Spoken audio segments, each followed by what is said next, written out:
அதிகம் என்று கருதுகிறேன். மறுப்போரே இல்லை என்று கருதுகிறேன். மறுப்போரே இல்லை. தீர்மானம் ஒரு மனதாக நிறைவேறியது. இன்று மாண்புமிகு சட்டமன்ற உறுப்பினர்களுக்கு கணினியில் பதிவேற்றம் செய்யப்பட்ட ஆளுநர் உரையின் ஆங்கிலம் மற்றும் தமிழில் அச்சிடப்பட்ட பகுதிகள் மட்டுமே அவை குறிப்பில் இடம்பெறும். வேறு எவையும் அவை குறிப்பில் இடம்பெறாது என்பதை தெரிவித்துக் கொள்கிறேன். மாண்புமிகு ஆளுநர் அவர்கள் நாட்டுப்பண்ணி இசைத்தல் குறித்து இங்கே ஒரு கருத்தை குறிப்பிட்டார்கள்.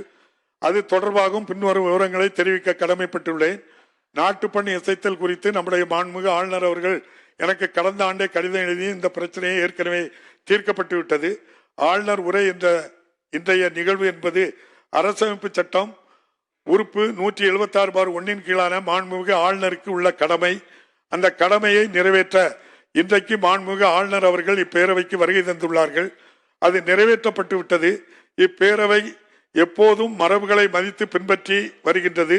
அந்த வகையில் மாண்புமிகு ஆளுநர் உரையின் தொடக்கத்திற்கு முன்பு தமிழ்தாய் வாழ்த்தும் இந்நிகழ்வின் பின்னர் நாட்டு பண்ணும் பாடப்பட்டு வருகிறது என்பதை மாண்புமிகு உறுப்பினர்களுக்கு மேலான கவனத்திற்கு தெரிவித்துக் கொள்கிறேன். நாட்டுப்பண்